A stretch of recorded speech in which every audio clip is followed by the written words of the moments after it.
नमस्कार, बहुत स्वागत है सभी दर्शकों का। मैं मीरा राजपूत। क्या आज से ठीक 5 दिन बाद कुछ बड़ा होने जा रहा है? क्या बिहार के एक नेता पूरी सियासत को फिर से हिलाने जा रहे हैं? क्या केंद्र से लेकर के राज्य तक की राजनीति अब फिर से प्रभावित हो रही है? और मैं कह रही हूं कि ठीक 5 दिन बाद ऐसा क्या होने वाला है? कौन सी तारीख है ठीक 5 दिन बाद? 24 नवंबर। ये वो 24 नवंबर हो सकता है जिस दिन बिहार के मुख्यमंत्री नीतीश कुमार कुछ बड़ा कर देंगे, कुछ ऐसा कर देंगे जो बीजेपी के खिलाफ हो सकता है। और इस खबर से तार केवल नीतीश कुमार के ही नहीं बल्कि चंद्रबाबू नायडू के भी जुड़े हुए हैं। आप सोचिए कि 2 महत्वपूर्ण किरदार इस खबर के हैं, एक नीतीश कुमार तो दूसरे चंद्रबाबू नायडू। इन दोनों का नाम आपने भरपूर पिछले कुछ महीनों में सुना है, क्योंकि ये ही 2 बड़े चेहरे हैं जिन्होंने बीजेपी सरकार में महत्वपूर्ण भूमिका निभा रखी है। और बार बार इन्हीं दोनों नेताओं को यह कहा जाता है कि 2 बैसाखियों की सरकार है, क्योंकि चंद्रबाबू नायडू पर 16 सीटें हैं, वहीं नीतीश कुमार पर 12 सीटें हैं। और जो खबर अब इन दोनों नेताओं को लेकर के सामने आई है, उस खबर ने सभी को सन्न कर दिया है, भौचक्का कर दिया है, नींदें उड़ा दी है, क्योंकि खबर ही कुछ ऐसी है। बिना देरी के इस खबर को स्क्रीन पर दिखाना चाहती हूं। ये खबर वक्फ बोर्ड के अमेंडमेंट बिल से जुड़ी हुई है, जहां से ये सामने आया है कि नीतीश कुमार और चंद्रबाबू नायडू कुछ बड़ा कर सकते हैं। और खास करके नीतीश कुमार 24 तारीख को, जिसका मैंने जिक्र अभी थोड़ी देर पहले किया कि 24 तारीख को कुछ बड़ा करने जा रहे हैं, क्योंकि बिहार के पटना में 24 तारीख को वक्फ बोर्ड के अमेंडमेंट बिल को लेकर के विरोध प्रदर्शन किया जाएगा 24 तारीख को। और किसी और ने यह खबर नहीं बताई है, यह जमीयत उलेमा ए हिंद के अध्यक्ष अरशद मदनी ने कहा है कि हम पटना में विरोध प्रदर्शन करने जा रहे हैं। वक्फ बोर्ड के जो नए बिल अमेंडमेंट 2024 का आया है, जिसको लेकर के बीजेपी बार बार ये कह रही है कि हम इसको पारित करवाना चाहते हैं, सदन से पारित करवाना चाहते हैं, उसी के विरोध में जमीयत उलेमा ए हिंद के अरशद मदनी का यह कहना है कि नीतीश कुमार उस जलसे में शामिल होंगे, उस जलसे में उसका हिस्सा होंगे और उनको बुलाया गया है। ये बातें निकल करके सामने आई है, यानी कि जिसका सीधे सीधे बीजेपी कहीं ना कहीं जिस बिल को लागू करना चाहती है, उस बिल के लिए या फिर उस बिल के विरोध के कार्यक्रम में क्या नीतीश कुमार जाने वाले हैं? ये तो दोनों बातें बहुत अलग हो जाती हैं, क्योंकि बीजेपी एनी हाउ इस बिल को लागू करवाना चाहती है। उनके सामने इफ एंड बट की सिचुएशन नहीं है, ना कोई 2 मत है। तो आप सोचिए कि वहां पर नीतीश कुमार, अगर अरशद मदनी की बातों को सही समझा जाए कि नीतीश कुमार उस विरोध प्रदर्शन का हिस्सा होंगे, तो क्या नीतीश कुमार एक बड़ी खिचड़ी 24 तारीख को पकाने जा रहे हैं? क्योंकि बीजेपी को यह ना गवारा हो सकता है। और केवल नीतीश कुमार ही नहीं, नीतीश कुमार के साथ साथ चंद्रबाबू नायडू को लेकर के भी अरशद मदनी ने यह कहा है कि उनके क्षेत्र में भी हम विरोध प्रदर्शन कर सकते हैं।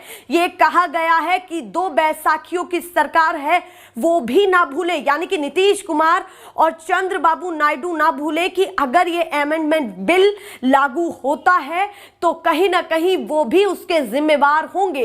ये बातें निकल करके सामने आई, क्योंकि दिल्ली के एक स्टेडियम में अरशद मदनी ने ये सारी चीजें कही हैं। आप सोचिए, एक तरफ प्रधानमंत्री नरेंद्र मोदी दौरा कर रहे हैं, बाहर विदेशों का दौरा कर रहे हैं, दूसरी तरफ उनकी सरकार का कुछ अता पता नहीं है कि कुछ भी हो सकता है।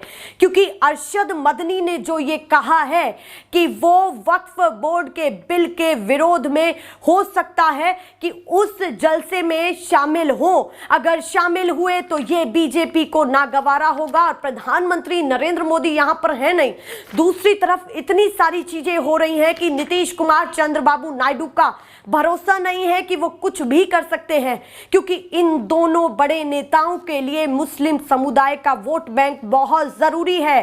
कहीं ना कहीं दोनों ही नेता एक बहुत बड़ा ठप्पा लेकर के घूमते हैं सेक्युलरिज्म का, तो नहीं चाहेंगे कि उनका वोट बैंक खिसके, क्योंकि 2025 बिहार का चुनाव काफी करीब है, जो विधानसभा इलेक्शन है वो काफी करीब है, और ऐसा कुछ हुआ तो उनको पता है कि उनकी उनका राजनीतिक प्रभाव है वो काफी कमजोर पड़ सकता है। तो ये कितनी बड़ी खबर है कि एक तरफ झारखंड महाराष्ट्र के रिजल्ट सामने आएंगे, उससे अगले ही दिन वो हो सकता है शामिल हो जाए। इस खबर के मुताबिक मैं ये बता रही हूं क्योंकि ये तमाम TV channel, print media, digital platform पर चल रही है खबर, क्योंकि बार बार ये खबरें निकल करके सामने आती हैं कि नीतीश कुमार को एक अच्छा खासा वोट बैंक भूतकाल में मुस्लिम समुदाय ने दिया है, और अगर इन सभी चीजों को दरकिनार करके नीतीश कुमार साइड हुए तो कहीं ना कहीं उनके लिए 2025 की डगर थोड़ी मुश्किल भी हो सकती है। शायद इसीलिए नीतीश कुमार अपने तर्कस में एक एक तीर को संभाल करके रख रहे हैं। ये मैं बहुत बड़ी बात कह रही हूं कि एक एक तीर को संभाल करके रख रहे हैं। क्या वाकई नीतीश कुमार वक्फ बोर्ड के इस अमेंडमेंट बिल पर जो विरोध प्रदर्शन पटना में 24 तारीख को किया जाएगा उसमें शामिल होने वाले हैं? ये जमीयत उलेमा ए हिंद के अध्यक्ष हैं। ये एक ऐसी कैटेगरी में आ जाते हैं, एक ऐसे औहदे में आ जाते हैं जिनकी बातों को शायद नकारा नहीं जा सकता है, उनकी बातों को गंभीरता से ही लिया जाता है राजनीति में, भारत की राजनीति में।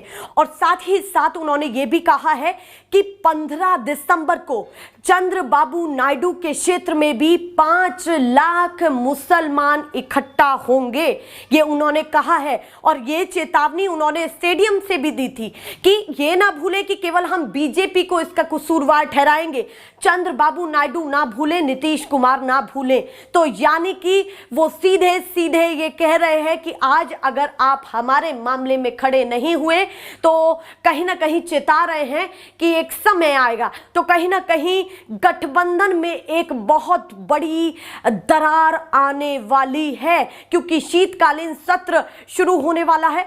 25 दिनों का ये शीतकालीन सत्र रहेगा। उसमें बीजेपी की पहली प्रायोरिटी ये होगी कि वक्फ बोर्ड के अमेंडमेंट बिल 2024 को लागू किया जाए या सदन में अपनी बातों को रख करके पारित करवाया जाए, क्योंकि बीजेपी पूरी तरीके से क्लियर है इस बिल को लेकर के। वहीं नीतीश कुमार हो सकता है कि पीछे हट जाए, क्योंकि उनके मंत्रियों ने भी इससे पहले ये कहा था कि सोच समझकर बिल को लागू किया जाए या फिर बिल पर विचार किया जाए। इससे पहले कुछ समय पहले उनके ही खुद के ही नेता ने ये बातें कही थी। तो कहीं ना कहीं जदयू नाराज है इन सारी चीजों से, क्योंकि जदयू की जो राजनीति है उसमें मुस्लिम वोटर्स भी हैं जो कहीं ना कहीं उस समुदाय को प्रभावित करते हैं। जदयू के साथ मुस्लिम समुदाय का भी समर्थन है और नीतीश कुमार बिल्कुल नहीं चाहेंगे, कतई नहीं चाहेंगे कि उनका वोट बैंक खिसके किसी भी हालत में। और बीजेपी के लिए वो कहीं ना कहीं मुस्लिम जो वोट बैंक है वो कभी कोर वोट बैंक रहा ही नहीं है, उनकी पहली प्रायोरिटी वो नहीं है। तो कहीं ना कहीं बीजेपी के लिए ये जितना आसान है उतना नीतीश कुमार के लिए आगे कुआं पीछे खाई जैसी सिचुएशन है। अगर इसमें भागीदारी नहीं दी तो मुस्लिम समुदाय की जो नाराजगी है या फिर मुस्लिम समुदाय का जो भरोसा है वो उनसे हटेगा। वहीं उसके साथ साथ अगर भागीदारी दी तो वो बीजेपी को नाराज करेंगे। तो दोनों में से एक सिचुएशन होना तय है। और ये भी हो सकता है कि कहीं ना कहीं अब राज्य सरकार में फिर से बदलाव आए, फिर से 2025 बिहार इलेक्शन से पहले एक और मुख्यमंत्री या फिर से खुद ही नीतीश कुमार दूसरे पाले में जाकर के मुख्यमंत्री बनने की संभावनाएं हो सकती हैं। मैं यहां पर कह रही हूं कि हो सकती हैं, क्योंकि 2025 का चुनाव काफी करीब है। नीतीश कुमार नहीं चाहेंगे कि उनके इलेक्शन में कहीं ना कहीं उनका प्रभाव कम हो, ढीला हो। और शायद मैंने इसीलिए इस शब्द का प्रयोग किया कि वो अपने तर्कश में एक एक तीर को बहुत देखभाल करके रख रहे हैं कि ये तीर कब काम आ सकता है। इतनी बड़ी खबर आप सोचिए कि कहीं ना कहीं ये बीजेपी के लिए बड़ा झटका हो सकती है कि वो राज्य की राजनीति पर ध्यान दे या केंद्र की राजनीति पर। एक तरफ महाराष्ट्र और झारखंड के रिजल्ट सामने आएंगे, उससे अगले ही दिन नीतीश कुमार कुछ बड़ा बिहार में कर सकते हैं। यानी कि एक तरफ झारखंड में नतीजे, महाराष्ट्र में नतीजे, उपचुनावों के रिजल्ट सामने आएंगे, तो उससे अगले ही दिन 24 नवंबर को नीतीश कुमार कहीं और शामिल हो सकते हैं, किसी और के विरोध प्रदर्शन में शामिल हो सकते हैं, जैसा अरशद मदनी ने कहा, अगर उनकी बातों को गंभीरता से लिया जाए। ये मैं यहां पर क्लियर कर दे रही हूं। और उसके बाद चंद्रबाबू नायडू के सामने भी सेम सिचुएशन बन रही है। आप सोचिए कि 16+12 अगर चंद्रबाबू नायडू इस बिल के खिलाफ में उतरते हैं और वहीं नीतीश कुमार भी पीछे हटते हैं, क्योंकि दोनों के लिए मुस्लिम वोट बैंक काफी मायने रखता है, और अगर ये दोनों बीजेपी से समर्थन वापस लेते हैं तो आप सोचिए कि कहीं ना कहीं सीधे सीधे 12 और 16 28 सीटों को पीछे धकेल देंगे और सरकार खतरे में आ सकती है। अब बीजेपी इस पर क्या करने जा रही है नहीं पता, पर नीतीश कुमार तो खुले तौर पर मैदान में शामिल आ गए हैं। यह भी बड़ी खबर निकल करके सामने आई है कि 23 नवंबर को उनका एक दौरा था, जहां पर उनको शिलान्यास, उद्घाटन, 200 करोड़ की तमाम चीजों का करना था, शिलान्यास करना था वहां पर। उस दौरे को भी उन्होंने रद्द किया है, यानी कि 24 तारीख से पहले उस दौरे को भी रद्द किया है।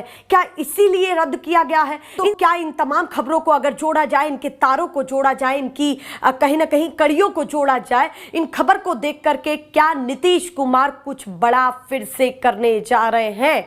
और प्रधानमंत्री, आप ये सोचिए कि प्रधानमंत्री यहां पर है ही नहीं, वो अभी भ्रमण कर रहे हैं और कहीं ना कहीं देश विदेश की यात्राओं में अभी बिजी हैं, और उसके पीठ पीछे ये सारी चीजें हो रही है। तो क्या बड़ी खिचड़ी पकने जा रही है जो कहीं ना कहीं बीजेपी से बहुत दूर है। ऐसे ही मैं लगातार जो भी खबरें आती रहेंगी आपको दिखाती रहूंगी। फिलहाल के लिए नमस्कार।